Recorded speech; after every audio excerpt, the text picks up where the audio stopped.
Hello again. Little check-in for me and just kind of progress of how this is going so far. Went through all of my old yearbooks, all this old stuff that I had in boxes in storage, and yeah, there's a lot that I'm going to be donating, a lot that I'm going to be giving away, or a lot that I'm actually just going to sell, and then a lot that I threw away. I don't think anyone wants to buy my high school yearbooks, and I don't see a point in donating them.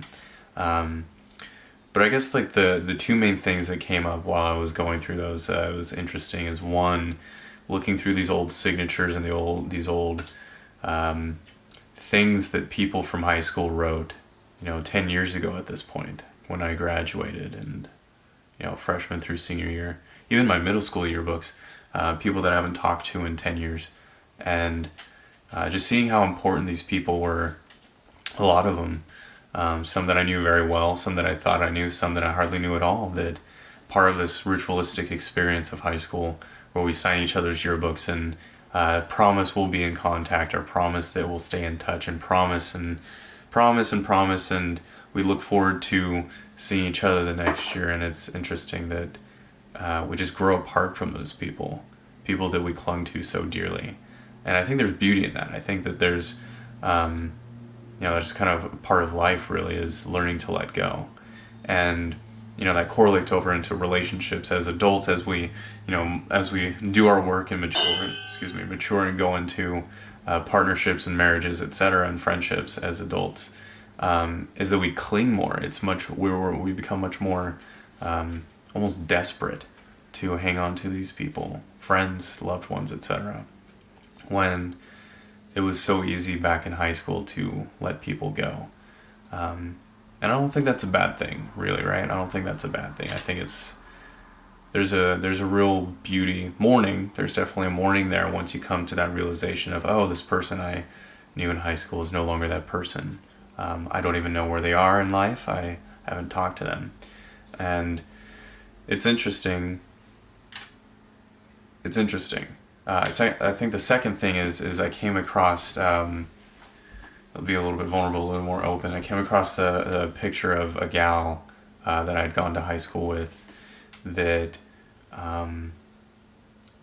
was 2 years ahead of me, and that I ended up dating years after high school. And it was interesting to see her high school picture, because I never knew her in high school. I dated her years later.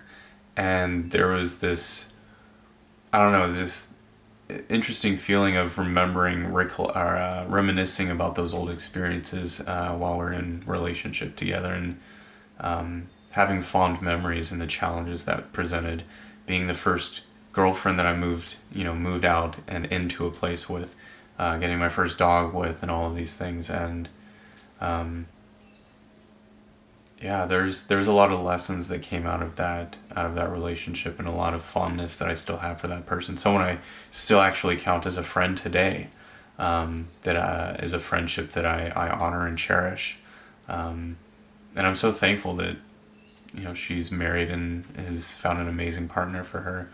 But yeah, just looking back and reminiscing about high school, like, oh, this is someone that I dated years later, and there's real beauty there that I just didn't know of in high school, and especially at that time in partnership, and how it ended.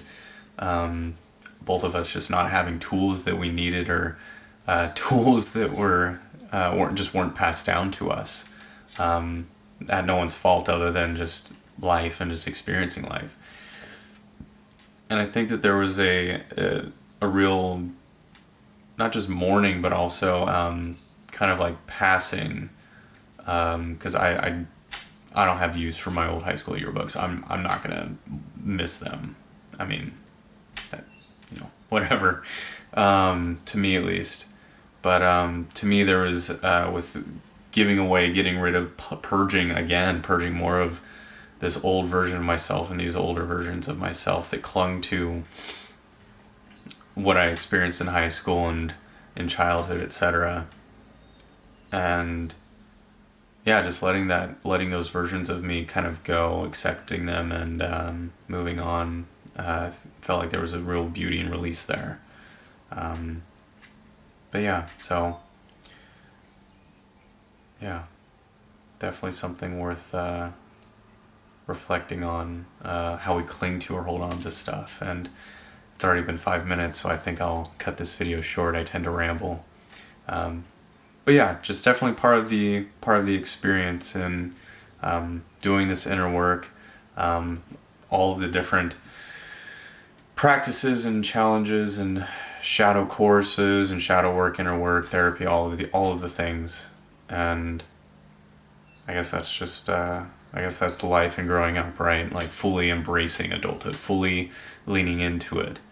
And yeah, I guess a takeaway, if I were to pass on any wisdom or knowledge or advice, or just a nugget, golden nugget to pass along, is whether you're in middle school or high school or college, or you're with your first girlfriend you've moved out with, you're with your third girlfriend ever, or your boyfriend or husband or first wife or current wife, doesn't matter. Be fully present. Be fully present. Just enjoy it. Enjoy the beauty that is the now, because it just, yeah, it goes by. And have a good day.